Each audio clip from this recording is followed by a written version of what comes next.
G'day and welcome back to the channel. So again, in today's video, I want to show you how you can permanently loosen tight upper trap muscles. And as I'm trying to do with a lot of videos in this series, we obviously need to give you a mobility drill or a stretch that helps you feel like that upper trap instantly becomes looser. But if we're also not taking a step back and having a conversation about why those upper traps have become tight in the first place, then it may be unrealistic for stretching alone to fix that problem for you forever. So what we're going to go through in this video, I want to show you how to stretch a tight upper trap, but I also want to show you how to get to the underlying joint restrictions that might be asking those upper traps to be tight. But then we're also going to talk about a postural misconception that might help you better understand the exact root cause of why this is an issue for you specifically. So let's get into it. So again, when trying to understand why your upper trap musculature has become tight in the first place, the first thing that we need to consider is we need to do a quick test to get a sense of how tight your upper trap muscles feel to begin with, so that as we go through some of the techniques that I'd like you to work on, you can immediately come back to the same test that we're about to do and gauge if there is any genuine change that has occurred. So the basic pre-test that we want to get to in a roundabout way is a very good way to stretch a tight upper trap, but we'll get to the special technique that'll get you to add to this a little bit later in the video. But the first thing that we need you to do is, if you can take your hand, sit on that hand so that it gently pulls your shoulder down a little bit and away from your neck. All we want you to do is the side that you're trying to stretch, just take your head away from that side as far as you feel comfortable. Again, we're looking to find some tightness through the side of your neck down into the top point of your shoulder. From here,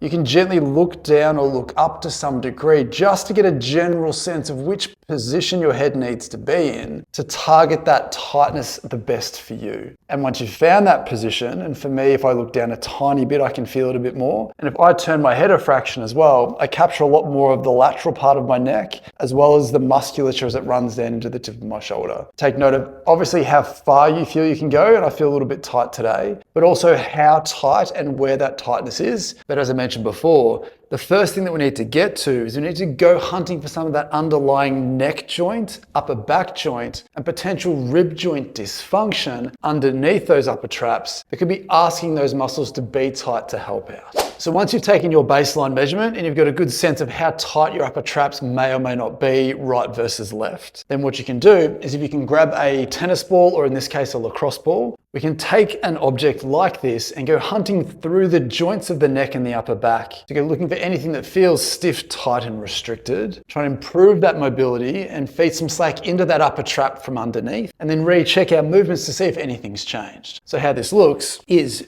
anatomically, we know that your upper trap essentially runs from almost the base of your skull down into the top of your back and then out to the tip of your shoulder. So we want to find spots within that triangle on that side that do feel stiff, tight, and restricted. So we can start right up the top. We'll start with the neck, right at the base of that skull, right in the middle, but I'm just going to let it come off to my left-hand side. And I'm going to gently lean back down and lie on the ball.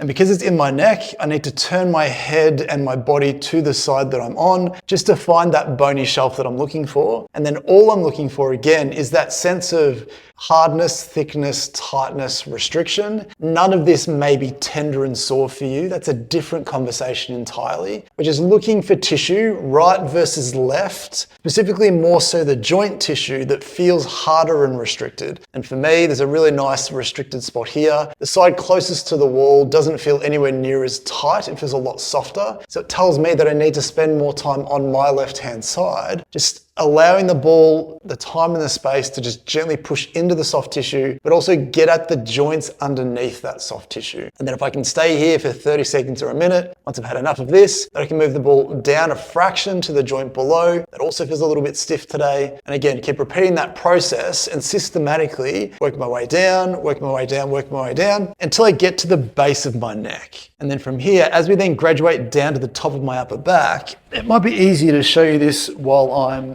sitting upright. So again, we're going to have the ball.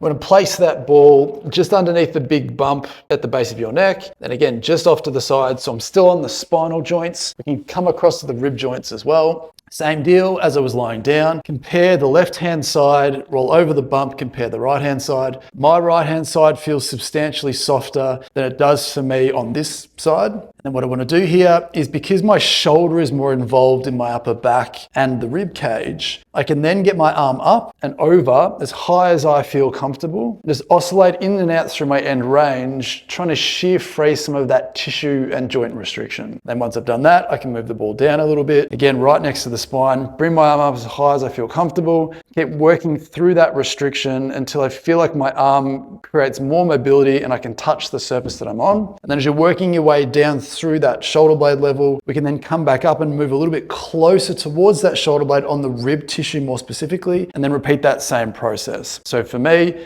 that one feels a little bit stiff. If I come all the way back up to the first rib, you sort of need to lean back a little bit more just to curve around onto that rib. Again, not necessarily right up against the spine, but sort of halfway in between the spine and the shoulder blade. Same thing. For me, this one feels quite restricted. So with the other ones, I could go straight up. With this one, I can only get to about 45 degrees. But what happens again is, as I'm oscillating in and out of this range, it's starting to give, it's starting to give, it's starting to give. It's going further and further back. I'm not having to push it very hard to get there. And then I should very soon get to the stage where I can touch the wall or the floor if you're lying on the floor. Now, again, if you are doing this on the ground, it might be more beneficial for you to rest your head and shoulders on the ground, come across to your left, but then also bridge up just to get that pressure. And then again, repeat that same process. We're using movement, shoulder movements, to shear free that first rib, that upper rib area restriction, to the point where it starts to move better and better and better, and I can get my arm to sort of touch the ground. And the key to this exercise is that you want to go hunting from the top of your neck all the way down towards the base of that shoulder blade, right next to the bumps down the middle, which are your spinal joints. And then when you get to your upper back, if you come out a little bit wider, you'll be able to start to affect the rib joints as well. The important thing about that is, if you can then get to the stage where you feel looser through those joints, and we immediately come back to the same stretch that we did before, where you're sitting on your hand, shoulders dropped, you're tilting your head to the side a little bit, you're then looking down a little bit or up a little bit, and then turning your head away or forwards. I instantly feel like my head is going further than it was before. And then when we pair it up with the thing that we're going to go through at the end of the video about that postural misconception, we can start to create this understanding of why that musculature has become tight, and may consistently be tight for you without ever really going away. So once you've taken some time to mobilize any of that hidden underlying joint restrictions that may be there, we want to give you a really effective upper trap muscle stretch. Now, as I mentioned before,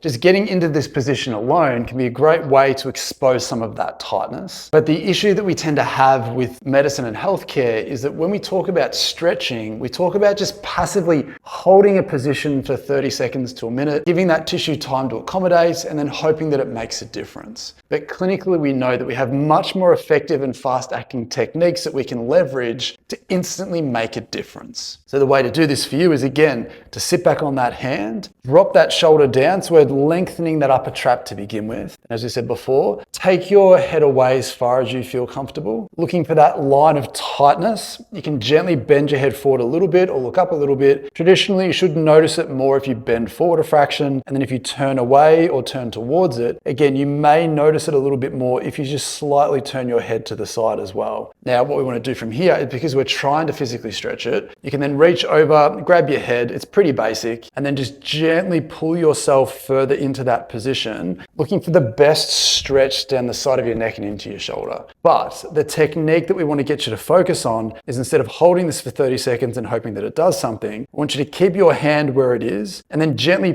push your head backwards into that hand, try to activate anything and everything that feels tight from this position. So again, from here, I found that good position. I then want to push back, tense up that upper trap, try and gently pull your ear back towards your shoulder, hold that for 5 seconds. When you stop tensing while maintaining the position and you relax, you might then find that you can immediately go that little bit further than what you could before, change your position again, push back against your hand, make all that musculature work, hold that for 5 to 10 seconds, again, relax in this position, then go further and further and further. And then the idea there is to make sure that you keep doing that until you either get sick of doing it or you've stopped making change. And then, as I said before, once you've done that and you feel like you've stretched out that tissue, Then immediately come back to the same position again, bend your head off to the side, look down or up a tiny bit, most likely down, look right to left, and just see how much further you feel you can go than what you could before. So once you've taken the time to find and reduce some of that spinal joint and rib joint restriction, and you've used a very effective technique to stretch out that tight upper trap muscle, we then want to try and replace some of that tight musculature with muscular strength and stability. And a really simple way to do that is just with a simple shrug exercise. Stand on top of that band. We want to make sure that we're up nice and tall first. So imagine that someone's grabbed you by the hair or the top of the head and they're pulling you up. We want to make sure that your shoulders go comfortably back,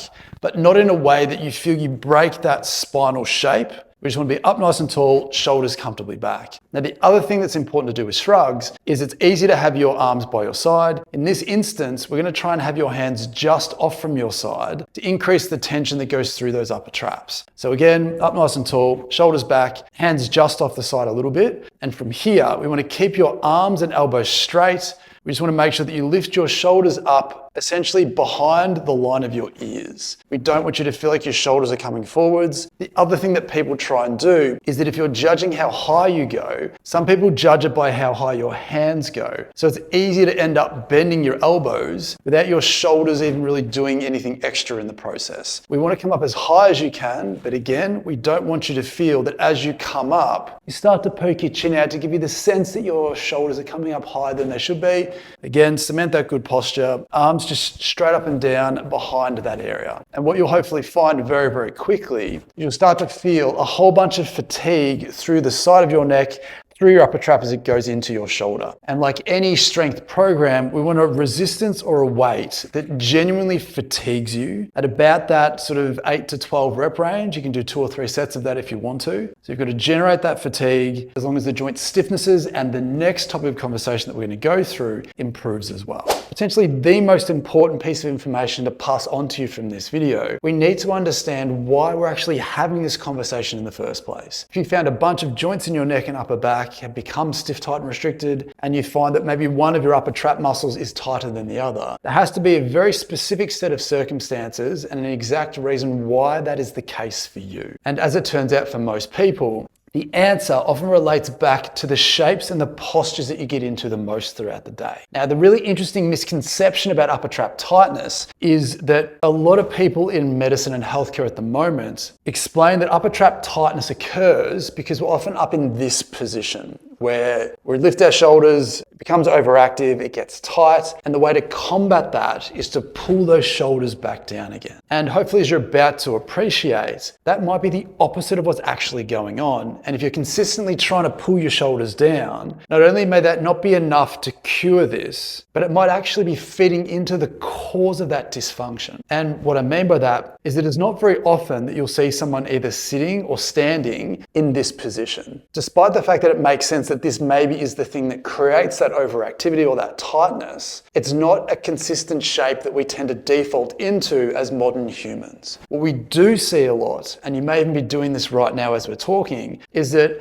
if you are sitting down or standing in the same shape for long enough periods of time, but thanks to gravity and the weight of your arms and your shoulder complex, it's very easy for us to drop our shoulders and roll them forwards. And again, I think you'll agree with me here, is that this shape, whether it's just sitting down on a chair having a chat with your mates, whether you're driving a car, whether you're sitting down using a mouse and keyboard, or just relaxing on the couch watching some TV, this shape often represents a position that we get into quite a lot throughout the day. And it's that constant weight of the arm and the shoulder hanging off the neck and upper back that tends to prompt our body to tighten up that tissue. So realistically, it might be unlikely that you are someone who carries tension in your shoulders, despite the fact that you may absolutely have a bunch of stress and other things like that in your life. What's more likely mechanically is that because of the shapes and postures that you're getting into day to day, you might be asking that very specific part of your body to reactively become stiffer, tighter, and more restricted. And any stress that you might be feeling may then wash over everything and pick on that specific thing. So it goes without saying that if you're taking all of this time to mobilize those stiff joints, joints, to free up that upper trap, to get your upper trap muscle stronger, if you aren't then replacing something like this with something like this, where you're up taller and your shoulders are back, then we may never get to the stage where you're stopping your body being asked to be tight through here. And as I mentioned, to correct your posture, we don't want you to sort of forcefully put your shoulders in a different position, but if you can imagine that you're being dragged up nice and tall, and you just comfortably pull your shoulders back. When you pull your shoulders back, they often tend to go back and up a little bit. And the cue that I use for most people is that I don't want you to feel like you're resting on your shoulders or hanging off your shoulders and your neck. I want you to feel like you're taking the weight of your shoulders. And then that way, not only are we normalizing the load through your neck and upper back, but you're using your own inbuilt muscular strength and endurance to maintain that position. And again, as I said before, if the previous cue that we've fawned over for so long is back and down, but the default shape we actually get into the most